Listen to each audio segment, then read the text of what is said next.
Good afternoon. Happy Friday. Welcome into the Early Edge. We are presented by BetMGM, the sportsbook that is born in Vegas. I'm Katie Mox. Happy to be here with you today. We've got a great show. We had some great games last night for the Sweet 16. So let's go ahead and welcome in the stars of the show. Today joining us, we have Tom Casale, Larry Hartstein, and Zack Cimini, all of our best handicappers and analysts from SportsLine. So guys, let's talk about what we saw last night. The Tide rolled 113 to 88. BYU bounced out there. Florida 87 to Maryland 71. Duke hit 100 points. It's the first time that they did that since 1993 in the tournament. Arizona 93. And then, oof, man, this one was tough. Texas Tech 85. Arkansas 83. But Tom, what was your general reaction or first reaction to last night's games? Yeah, I think it's that the top teams are really good. Yeah. You know, around early February, I started mentioning, I don't know how many upsets we're going to see, only because I had 4 or 5 teams rated really high, higher than normal. And to be honest, Arizona, BYU, and Maryland all played pretty well. Yeah. And they all lost. I just, like, you see a team like Florida, like Maryland was only down by 2 at the half. But this team has so much depth. They rebound so well. It's just hard to play 40 minutes with a couple of these teams, and we saw that last night. Yeah, the chalk continues to roll in this tournament. But, Zach, you know, Florida had 6 players in double digits. Is that something that stood out to you? Well, scoring in general, yeah. The amount of points that Florida and Alabama were able to put up just showcases their skill set from SEC play has translated into the tournament, but we'll see if it tightens up in the Elite Eight. But it just seems to me that eligibility never runs out. We're watching these players continually play in the tournament. Caleb Love, I thought he still had another year, but he's finally done. And you look at Florida, Walter Clayton, he's 22 years old. Elijah Martin, he's 23 years old. Go look at Alabama. You've got Grant Nelson and Mark Sears, both 23 years old, and you just continue to go down, look at any team, you're going to see 22, 23, 24 years old players on their teams. It's crazy. It's crazy how old some of these players are getting. But Larry, we've got NBA teams right now that are tanking for Cooper Flagg, and he really shined last night. What were your thoughts about him? Yeah, I'm not breaking any news by saying he's the best player in the country, but he showed why NBA teams are just salivating over him. Arizona was playing great. It was 38-all, and they were executing their game plan. And then Cooper Flagg, right before the end of the half, showed everything. You know, it's a power move, draws the foul, hits 2 free throws. Then he comes down, does a beautiful turnaround, 15-footer swish. Then he sets up his teammate for a 3, and then Caleb Love shoots 2 seconds too early, and Cooper Flagg makes him pay, bringing the ball up, hitting a 3 at the buzzer, 6-point halftime lead. Arizona really never recovered, even though they did kind of make it interesting late and did cover on the back door, much to my chagrin. But that was the momentum push where Cooper Flagg just took over in a big moment, and why he will be the player of the year. Yeah, it's going to be very exciting to see him continue in this tournament. One thing that was kind of a bummer, we didn't really have we didn't have any true Cinderellas, but it felt like John Calipari was an underdog in this, even though the metrics don't say that. He would have been the first coach to get to leave 4 different schools to the Elite Eight, Unfortunately, that didn't happen last night. But how excited should fans be for the Arkansas program under Calipari? We'll start with you, Tom.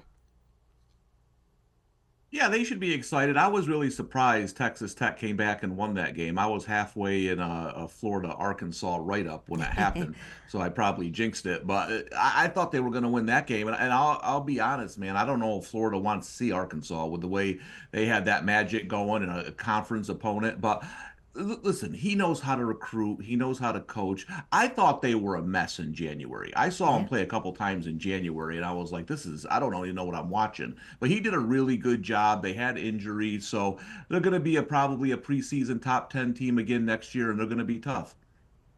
They are going to be tough. And Zach, you were talking about some of the older players, but there is a lot of youth on this team. How do you think they're going to fare in the seasons to come? Well, it just depends on what John Calipari wants to do, because a lot of times the SEC programs, they force out some of those freshmen if they're not getting what they want. But I think he likes what he saw down the stretch, and he's going to continue to bring in freshmen. That's what he said. He's going to continue to get 2 to 3 top-tier freshmen, and what we usually see with freshmen that stay, their biggest development leap is from their freshman to sophomore years. I think we started to see that down the stretch with Carter Knox and Billy Richmond. Boogie Flan, he's going to be healthy as well. So if he keeps those players, gets a couple more freshmen, brings in some senior transfers, because you're going to need to replace John L. Davis and Trevon Brazell, they'll be a good team next year as well. I feel like NIL makes everything interesting. I was reading something earlier this week that said 700 players had already entered the transfer portal, and it just had opened up on Monday. But Larry, what are your thoughts on Arkansas and Calipari? Well, I think a lot of those guys will be looking to come to Arkansas with what they showed, and you have a great piece to build around in freshman Carter Knox, 6'6", 220, gets 20 points last night. They have 2 5-star commits and a 4-star commit already, and we haven't even talked about all the guys that might transfer in. So I think the future is very bright. Still got to work on that late game execution. You know, up 3, maybe you should foul with 20 seconds left, and you don't really get great offensive looks at the end of regulation and the end of overtime. But in terms of the big picture, yes, it does look really nice. It does look really nice. All right, so let's look at this early lines for Duke and Bama. The Tide are 6.5-point dogs. They're trying to get to back-to-back Final Fours, but of course they have to try to get through Cooper Flagg that you just said, Larry, and the number 1 team in the nation. What are your early thoughts on this one? Yeah, they're not going to hit 25 threes against Duke. Duke is so long. They're so good at defending the 3, holding opponents to just 31%. I think it's going to be a much different story, especially if Grant Nelson, and he's playing hurt, 10 rebounds, didn't need to do a lot of scoring because the guards were on fire for Alabama, but he's going to have to play a very big role to just kind of slow down that front line of Duke. But I like Duke to carry on and cover. Tom, are you agreeing with this? You like Duke to carry on and cover? Yeah, listen, we're getting to the point now in the tournament where there's no value taking the favorite and the over. The odds makers are done with it. You see the total in this; it's insanity. But you go ahead and bet it under in an Alabama game. Let me know how that works out for you. Listen, I think this game could be an all-time classic. I think there's going to be a million possessions. Duke showed last night they don't mind getting up and down the court. I think if you're looking at player props, this is a game where I think Cooper Flagg could score 40 with all the possessions he's going to get. I just, like Larry mentioned, Duke's defense on paper is just so much better. I feel like they're going to get a few more stops in the second half when it matters and maybe cover this game late. So I lean Duke in a very, very exciting game. All right, Zach. Alabama 5-3 straight up as an underdog this season, 6-2 against the spread. Are you leaning Duke too, or can the Tide keep rolling at least to cover?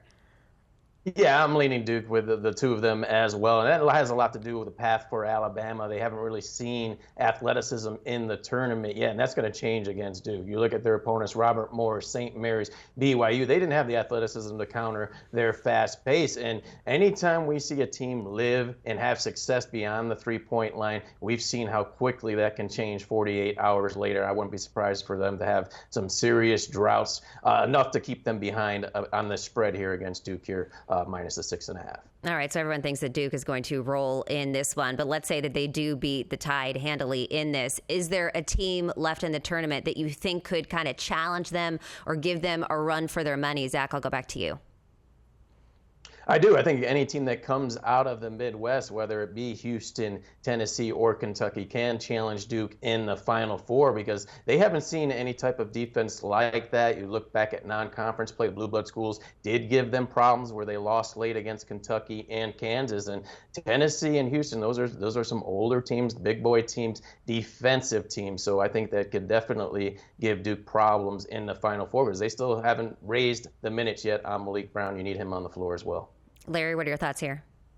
To me, it's Florida. Going into the tournament, I thought Duke and Florida were the best teams, and I had Florida over Duke. Right now, I'd probably lean Duke over Florida. But to me, yeah, Florida has the talent. They have the depth to seriously challenge Duke for the title. All right, Tom, I see you kind of agree with them on this one, so let's move on here. Florida versus Texas Tech. Florida laying 6.5, Tom. How do you see the early leans on this one? Yeah, I just wrote this game up for SportsLine, and it's interesting. I think Texas Tech matches up better with Florida than Maryland did because Maryland wanted to play fast. It's just the thing about Florida is I bet them a bunch of times this year. they'll be close at halftime. You got to watch out for that first 10 minutes of the second half. That's when they establish themselves and go on runs. We saw it against Maryland. The one thing Texas Tech can do is defensive rebound. Maryland got out rebounded by 22 and Florida had 15 offensive boards. If that's what's going to happen, don't get off the bus because they're going to win. I just worry about Florida. I think the line's a little high. Well, I just worry about Florida pulling away late and covering this number. It's going to be a close game, a competitive game, but I slightly lean to Florida right now. Okay, so Tom is slightly leaning to Florida, and I see Zach and Larry are split on this. So we'll go with who agrees with Tom. Larry, you also lean Florida here. Yeah, slightly on Florida. Chance McMillan didn't give it a go. They thought he might play. He's dealing with that strained oblique, so I don't know if he's going to go, but I feel Texas Tech, against the depth that Florida can offer, they really need him in there to stretch this out and cover. All right, and Zach, you're taking the other side. Yeah, I've got a 30-1 ticket on Texas Tech that I'll be hedging, so I'm going to take them. I'm always a believer in the tournament when a team has an improbable comeback that you take them the next game down 16. That game was over. Somehow they came back, and Darian Williams, JT Toppin, they changed their game. They were struggling handling the ball on the perimeter, taking perimeter shots. They attacked the basket, and Tom just alluded to it. Florida's kind of struggled in this tournament in first halves, tied against UConn, just up by 2 against Maryland. Sooner or later, there's going to be a team that gets that early lead on them in the first half, and maybe they can't make those adjustments in the second half. I'll go with Texas Tech. And I heard Matt Norlander yesterday say he likes this Texas Tech team. I agree with him here. They get the upset. Oh, I've got Florida winning the whole thing. That would totally screw up my family bracket, but we'll have to see. Hot start for you fellas. We are going to take a quick break here, but when we return, there is more Sweet 16 bets. The fellas are sticking around, and they're going to let you know what they think about Auburn, Michigan, Houston, Purdue, and more next.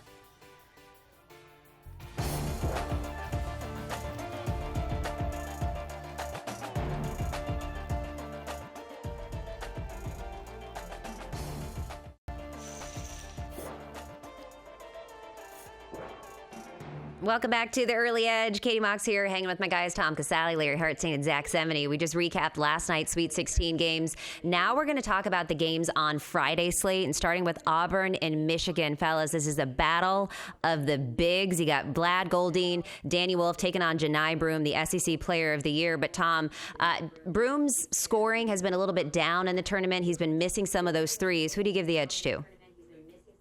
Yeah, this is an interesting game. I really like Texas A&M against Michigan, and the stat I can't believe. I had to look at it 10 times because I still can't believe it's true. They out-rebounded Texas A&M by 9. I did not see that coming with the way those two teams rebound. And they have the size to throw at Broome, so I think this is a pretty interesting game. If Michigan rebounds like they did against A&M and limits second chance possessions, opportunities to Auburn, I think this is going to be a tight game. I like Michigan plus the 8.5, and I wouldn't be shocked if they pulled the upset. Ooh, we need a good upset there. Larry, what do you think?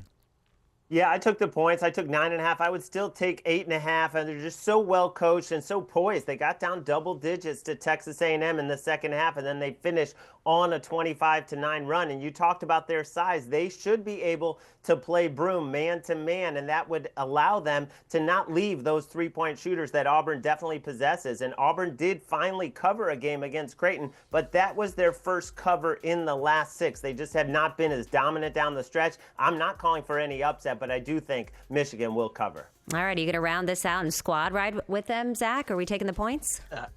I am. I'm taking the points with Michigan plus 8.5. Exactly what we've seen in this tournament is how they've played all season long. This Michigan Wolverines team, they just do not fold. Almost blew the lead against UC San Diego. Ended up getting their 13th win by 4 points or less. And then Larry touched on it as well against Texas A&M, down double digits halfway through the second half. Didn't panic there as well. So I think it's going to be interesting to see how Auburn adjusts to playing against 2 7-footers in Danny Wolf and Vlad Golden. Dusty May, I have him as the best in-game coach left in the tournament for the talent that he does have. And Michigan is going to get to the free throw line. That's where they flourish. They've had 20 free throw attempts against UC San Diego, 33 against Texas A&M. That could be a wear-down factor if Michigan is having success late in this game. I'll grab the points with the Wolverines plus the 8.5. All right, everybody's squad riding on that one. Fire up those BetMGM sportsbooks and lock that one in. Let's move on to Houston and Purdue. Purdue just 1 year removed from being in the championship game last year, losing to UConn. They're really led by their dominant front court, but they're going to come up against a brick wall here when we talk about Houston's elite defense. Larry, it feels like maybe the Boilermakers' legacy is on the line here in this one. What do you think about this game? I think they can hang tough, especially because it should be a major home crowd advantage for them playing only 60 miles from campus. I like the fact that you have a point guard, the best point guard in the country, Braden Smith, making his 110th start. So, yes, Houston's defense is incredible. They're going to try to pressure him all game. But this is a guy who averages 8.5 assists, and I don't think he's going to flinch. And Houston, they live with the three-point shot. They shoot it so well from beyond the arc. But in that big stadium in Indianapolis, are all those shots going to go down? And the other thing is Houston has been living on the offensive glass. Purdue lately has done a great job of protecting that and not allowing second chances. So I think it'll be a tight one. I'll take the points. All right, so Larry's going to take the points. And Zach, it seems like Houston is kind of a favorite, a number one seed going to this tournament year after year, and they just can't seem to get it done. Are they advancing to the Elite Eight? I think they do. I'm going to lay it here minus the 8.5. The Boilermakers, you look at them, they've had the easy draw so far, faced 2 double-digit seeds. And Houston does such a great job on limiting teams' offensive strengths. You look at Trey Kaufman-Renn. I think they're going to be able to hold him down. He is foul-prone as well. And Purdue's had some turnover problems. We saw it against McNeese, 19 turnovers. Braden Smith, he had 8 himself. And Houston, they're the type of team that they can cover a spread based on their defense alone. If they can get those turnovers on this Purdue team, I think their offense, even if it struggles, their defense can cover this spread here. I'll take them by minus the 8.5. Okay, so we got a play on either side, Tom. This total 131.5. What do you think of that? Yeah, I like the over. I've done this a couple times with Houston this year, right around this number, taking the over. I just think it's a touch low. And listen, it's like pulling teeth. I mean, when you bet over Houston 131, it's not going to be 160. But with free throws at the end of the game, if Houston's up by like 7-8 points, I think this goes over here. I don't think this is going to be a game that both teams are played in the 50s. So if you're around 120, 122 with a couple minutes left, you should be able to get this number. All right, so we've got a play on the total and one on either side there. Looking at this Ole Miss and Michigan State game. The last time that these two coaches saw each other, Chris Beard did get the better of Izzo in the Final Four, and Izzo really didn't seem all that thrilled to be matching up with Beard again when they asked him about it over the last game. He's like, can I just enjoy this one? Can I just get back to the locker room before you talk to me about this? But Tom, I'll go back to you. How do you see this one?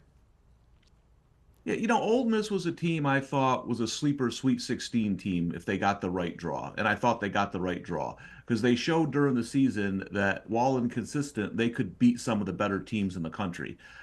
Here is where I think it ends. I mean, Michigan State has such a massive edge on the boards in this game, and they're very similar to Florida. When you can't rebound with the Spartans, they're tough to beat because that's where they excel.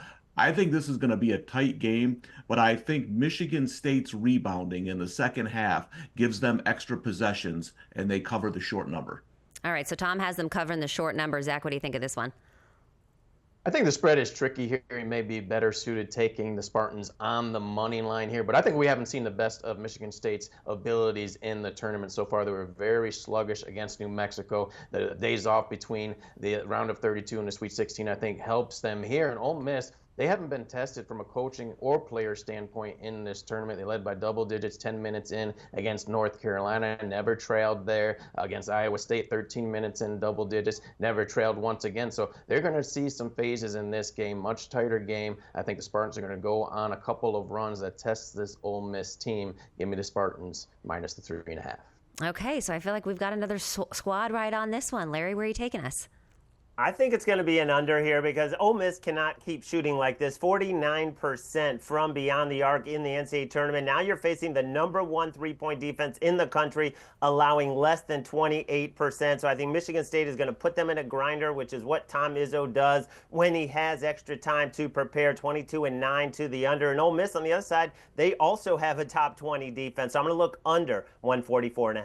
Okay, and the last game here, Kentucky versus Tennessee. Kentucky pulled off the regular season sweep, but those were really tight games, Tom. And you know what they say, it's hard to win two. It's almost impossible to win three in the same season. How do you see this one? Yeah, this is my least strongest play of the day. I lean Tennessee here only because I think Kentucky beating them twice in conference gives them a slight edge because they can look back and see what they did wrong. And what they did wrong was take way too many three-pointers. They sat around the three-point line. They shot threes. That's playing into Kentucky's hands. Against Kentucky, you want to drive to the rim. You want to draw fouls and take advantage of their weaker interior defense. I think we see a little change of strategy tonight. This is going to be a really tough game, a close game, but I lean Tennessee getting the cover, but it's not a strong play. Okay, not a strong play there. Larry, do you got a strong play on this one for us? Well, I'm definitely on the other side taking the points with the team that swept them and shot 50% from three in both. But it comes down to Kentucky's defense, which has been the number 10 defense over the last couple of months. Lamont Butler, the Mountain West Defensive Player of the Year. We saw what he did to Jack Kachonis from Illinois, who's going to be a top 10 NBA draft pick, had 5 of 13 with 6 turnovers. The Kentucky defense, in my mind, is almost as good as Tennessee's right now. I'll take the points. All right, Zach. So we got Tom that's leaning on the Vols on this one. Not a strong play, but that's the way he likes it on this one. And then we're looking at Larry, who is going to take the 4.5 points. You got to break the tie here. Where are you going? I'm going to go with Kentucky plus the 4.5. You know, that's one thing with 14 teams getting in from the SEC. You never want to see conference opponents face each other in the Sweet 16. You'd much rather see it in the Elite Eight or the Final Four, and it usually bodes to the advantage of the underdog. We saw it last year with NC State against Duke, a few years before that, Syracuse against North Carolina. And having Lamont Butler on the floor, his Final Four experience, he's probably the best experienced player in this tournament as far as a player that doesn't need to fill out the stat sheet. Just his presence on the floor makes Kentucky better. And we've seen Mark Pope's system give Tennessee problems this year, already 2-0 against this Volunteers team. I don't think they complete the trifecta, but I'll grab the points plus the 4.5. All right, fellas, this was fun. We're going to bid adieu to Tom and Larry. Appreciate you. Enjoy the games. Have a good Friday. Zach, don't go too far. We're going to take a quick break here, but when we return, we're getting into the NBA. That's right. We're staying on the hardwood, but we are heading to the association. And there's my guy, Jimmy, and the Golden State Warriors. Are they going to make the playoffs? We're looking at futures next on the Early Edge. Don't go anywhere.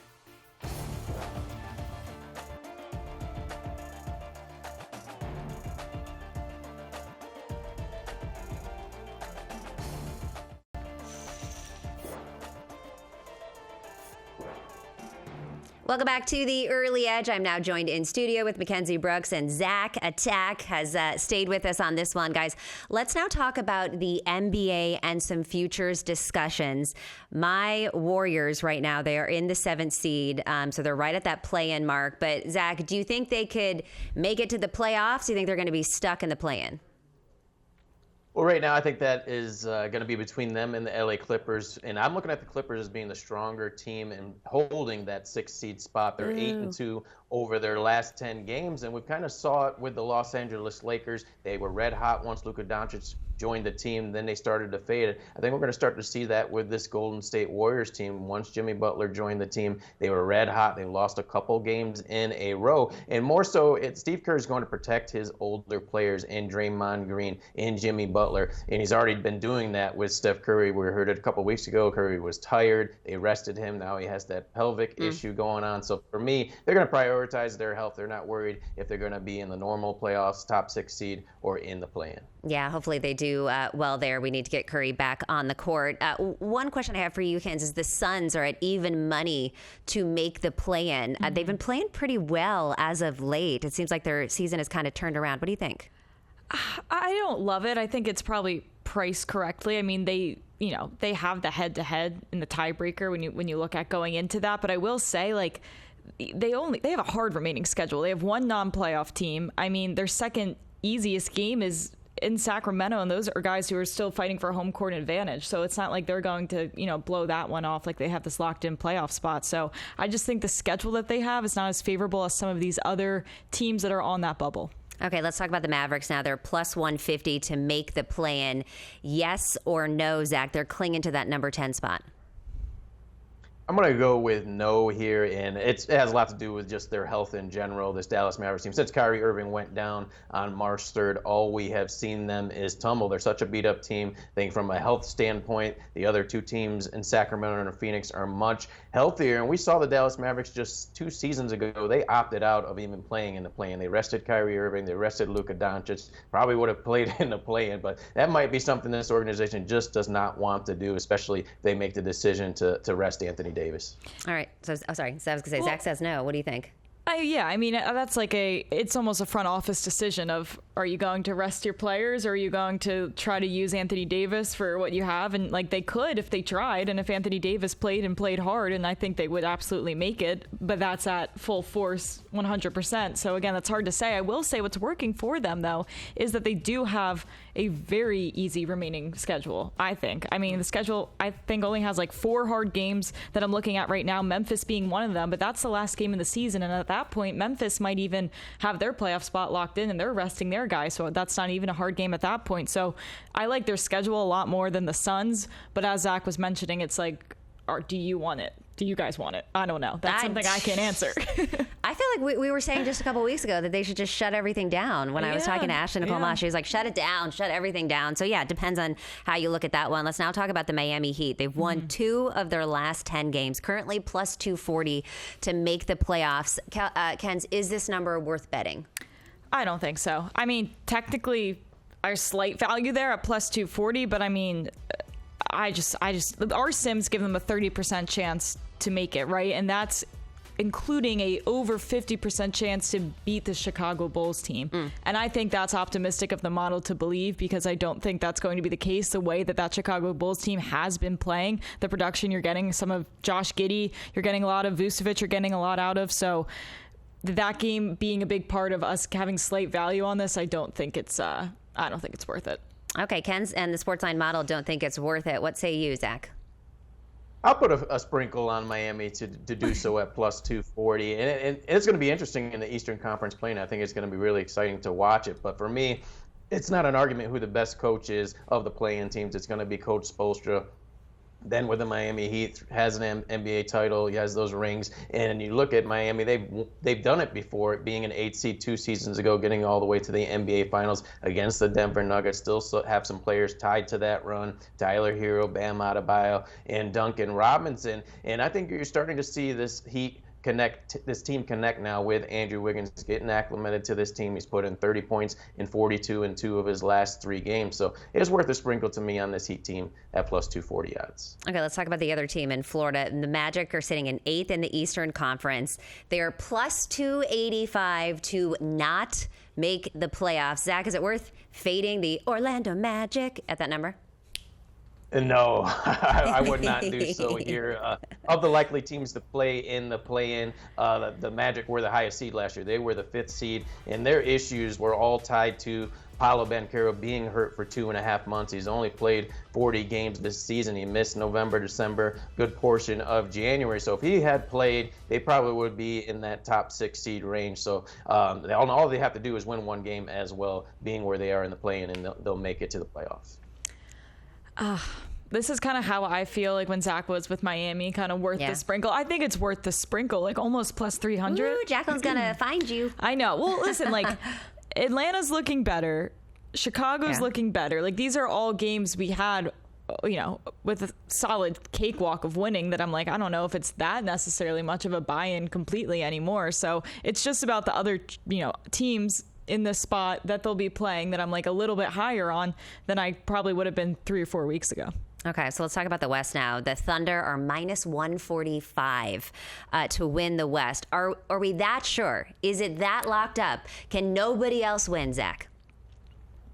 Well, you never want to say a lot when it comes to these spreads here. We've seen so many things happen, but I'm going to say yes, as long as they stay healthy. The first team to win 60 games. And this is not the norm to have a team favored for the playoffs. I've only seen it a couple times. Some of the times during the Warriors dynasty run, I saw it with the Boston Celtics last year. So anytime you see a team favored this early, it definitely means something coming from Vegas and the odds makers. I just think they're a couple notches better on defense and and offense than they were last season. So right now, with the way they're playing, if they stay healthy, I will say yes at minus 145 odds. Yeah, I just think we said the same exact thing with Boston last year. We were like, we ignored their awesome stats, we ignored their depth, we ignored their superstars because they didn't have the proof of a past championship, right? It was the youth or whatever, not having the experience or never getting the actual championship. And I'm like, we're watching the same movie here. Like everything about this team on paper. And if this was like an NFL situation where you're in one and done game situations to move on, maybe the youth and stuff like that would show. But in a 7-game playoff series and you have home court advantage like you can in OKC, and you have youth that can have longevity through a long playoff season, I just feel like this is exactly what we did to Boston last year. We were too scared to be so sure of them because they hadn't done it before.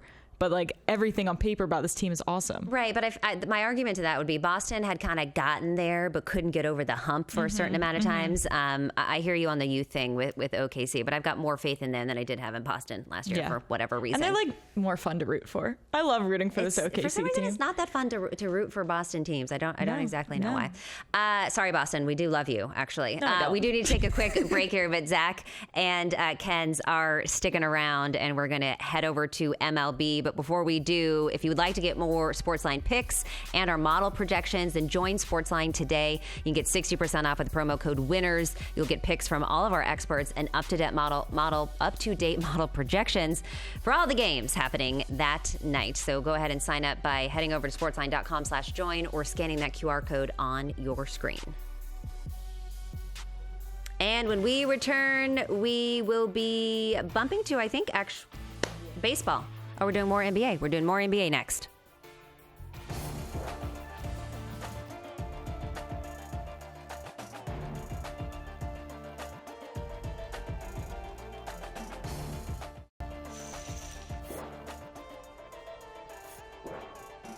Welcome back to the Early Edge. We are not talking baseball. We are talking more NBA here. Apologies about that one. Here with Zack Cimini and Mackenzie Brooks. We're going to get into tonight's slate of NBA action. Let's start with the Knicks and the Bucks. Zach, the Knicks beat the Bucks twice this season by 20-plus points, actually an average of plus 28 points per game. How do you see this one?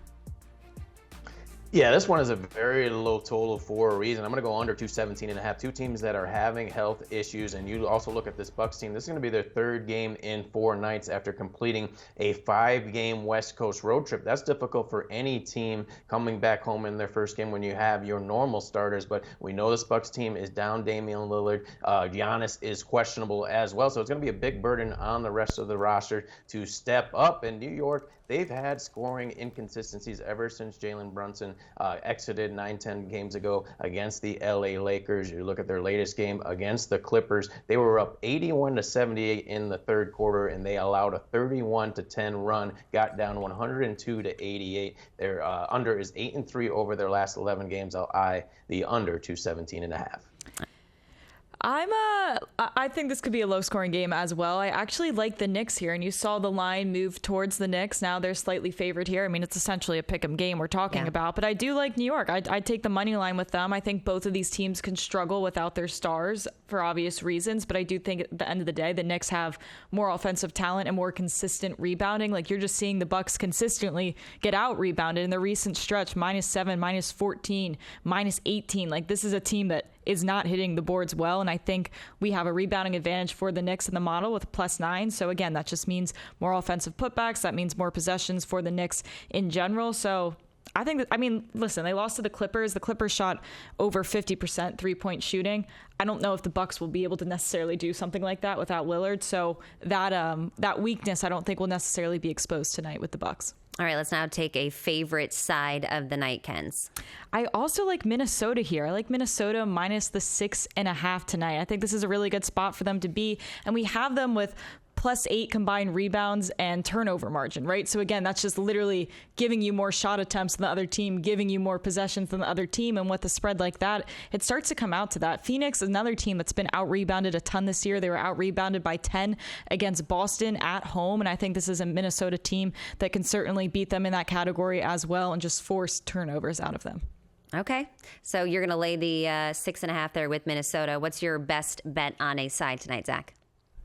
I'm actually on the opposite side of that game there with the Suns plus the 6.5. I believe they can shake off that bad loss they just had against the Boston Celtics. Prior to that, they had won 4 games in a row. And this point spread has more to it than it normally would be based on the Timberwolves' success against the Phoenix Suns. They swept them in the postseason last year. They won the first 3 games this year. So 7 straight wins for this Minnesota Timberwolves team. But after they've won 8 straight games, they've lost 3 of their last 4. They've had 3 days off. So I think they could have a slow start to this one. Give me the Suns plus the 6.5 plus the 7. It's gonna be a showdown. 2 of you going head to head on that one. Time now to prop it up in the prop market. Zach, where are you taking us?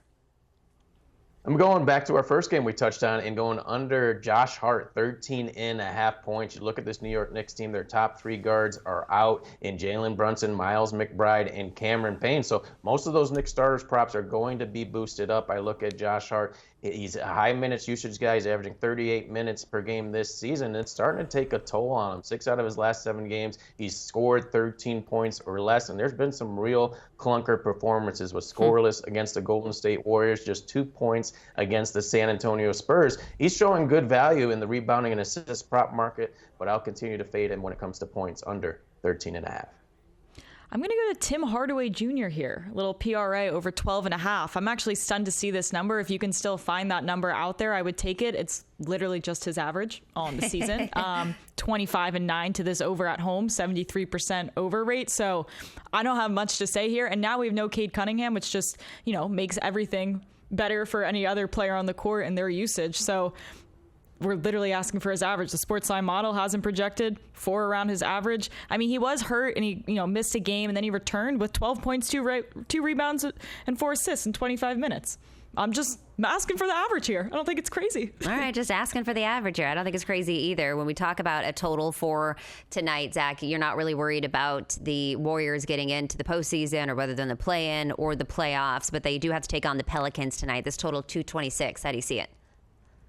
Yeah, I went over here, Katie, and it has a lot to do with this is totally different from what these two teams saw in the first 2 matchups way back on October 29th and October 30th. These rosters are completely different from 5 months ago. And the Pelicans, they've ruled out Zion Williamson for a 4th straight game. CJ McCollum also won't play. And we're seeing teams able to score without Zion Williamson on the floor. Minnesota scored 134 points, Detroit 136. And I think it's a good bounce back spot for the Warriors, who just scored 86 points against the Miami Heat in their last game. We saw Brandon Podziemski, Jimmy Butler have off games, and Moses Moody as well. So I think those guys can bounce back against a depleted Pelicans team. Let's go over 226. I hope so, Zach, because they dropped 2 games in a row after going 14-2 in the previous 16. So I'm going to need them to bounce back here in a big way. What's the total you like, Kenz?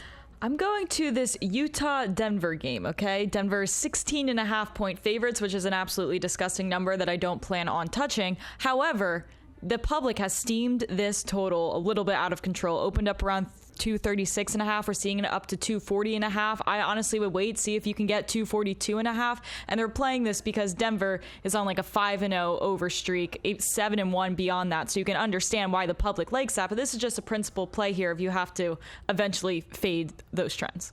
Okay.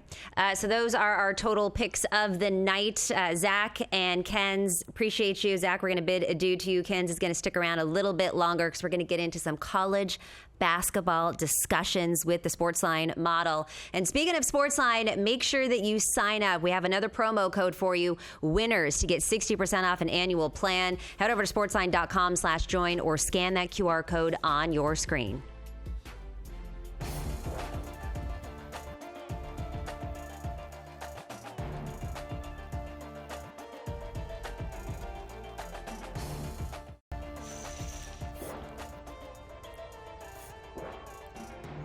Welcome back to the Early Edge. Before we let you get out of here, we do want to talk about Saturday's games. But Kenz, I talked to the guys on the top of the show about their reaction to last night. Chalk continues to roll here. What do you think? It's just boring. I mean, I know it's the best basketball teams and it's fun and we're going to see great matchups. But I'm like, I didn't tell anyone else to do this, but I was like on Twitter, I was like, listen, I'm spending my own money out of my pocket on the Crab 5 and on BYU. Oof. Because that's the side of history I was willing to lose money on. Yeah. And that's the side of history I wanted to be a part of. And It's the side that you lost money on. It's the side I lost money on. The SportsLine model bracket, that's crushing. 98th percentile in just about every big bracket pool. But again, it's a lot of chalk, and you're going to see that soon too. Yeah, I just feel like the NIL deals have kind of changed the way that this goes down. Yeah.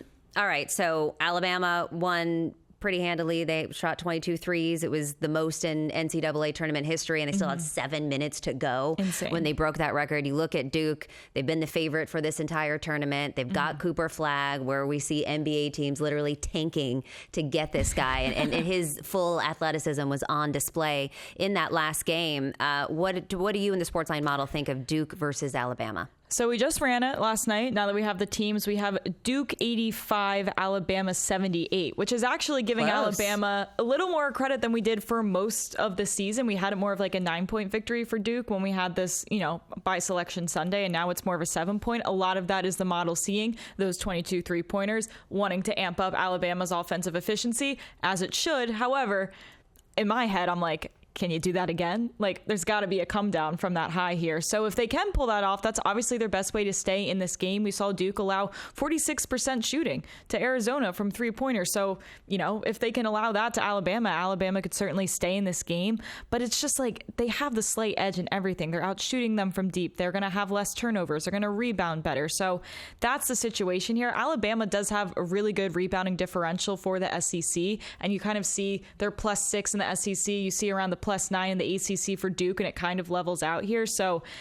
if Bama can hit the boards, shoot anywhere near what they did before, and Duke is willing to allow as great of 3-point shooting than they did to Arizona, very well could be a closer game than what we're predicting. Well, the line is 6.5, and I did say at the top of the show, Alabama has been covering and winning straight up as an underdog. I don't necessarily think they beat Duke. None of our fellas think they beat Duke. You don't think they beat Duke, but this might be closer. I'm buying into the chalk now, all right? I'm in. Yeah. It's going to be Duke. All right, fine. Okay, so let's look at Florida and Texas Tech. Both Larry and Tom leaned Florida on this one, but Zach was feeling Texas Tech. Yeah, we've been pretty high on Texas Tech all year. I wasn't shocked to see that we make this a closer game than the odds makers do. We only make it a 2-point victory for Florida here, so basically a 1-possession basketball game. And there you see it there, 79-77. So I would take the +6.5 with Texas Tech. I think what they do is they shoot more threes in general, right? So I think the sheer volume will hopefully keep up a little bit with Florida here. I think Florida, Texas Tech isn't going to force a lot of turnovers, right? And that just means more Florida possessions.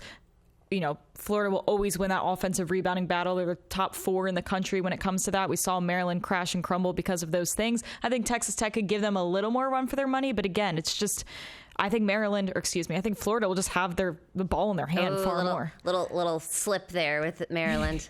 It's too soon. I've been really high on Maryland and on BYU all year. So to see them go down together on 2 different screens in the sports bar really just was depressing. It hurt. I'm really at a crossroads here because I understand we're getting great basketball and we should be so grateful to not watch some blowout game in the Elite Eight in the country too. We're all playing right now. Listen, all the spreads are relatively close. We're not seeing any double-digit crazy spreads if we saw a 12 seed playing in the Elite Eight or an 11 seed or what that may be. So I'm going to shut up and be grateful for the good basketball we're going to be getting, but just the empath in me really. The empath, yeah. Look, okay, so the SportsLine model has Florida 79, Texas Tech 77. The spread is Florida -6.5, so it seems like we're taking the points with the dogs here. Yeah, I would. I like it a lot. Another way to look at some of these games maybe is start to go to team totals as well. You could maybe look at Florida's, but I think for this Texas Tech game specifically, I go with the spread. Again, this point in the season, odds makers are getting really, really good at what they're doing, and our SportsLine model is going to churn out a very similar number to them. So not always going to be a lot of value, but definitely room for some player prop markets as well across the board. So you said the SportsLine model is what, 98th percentile right now in our brackets, 98.5. How is that even possible? It's chalk. I mean, we screwed up with Clemson. We really thought they wouldn't get bounced in the first round, as most of America did. Outside of that, though, I mean, our Final Four is all the 1 seeds, and I know it's boring, but that might just end up being what it is here. We have Duke as our winner, beating Auburn in the final. Or excuse me, it actually keeps flipping between Auburn and Florida as we see the updated stats come in through the tournament. Sometimes it leans Auburn, sometimes it leans Florida. So that will be an awesome game if that's what we see. But it's the year of the chalk, Katie. It is the year of the chalk, and it's the year of the SportsLine model. So make sure that you follow that. And make sure you also tune into the Early Edge, the daily betting podcast on YouTube every morning at 10 a.m. We're also here on CBS Sports Network. You can watch by scanning that QR code on your screen. Thanks for hanging with us. Have a great weekend.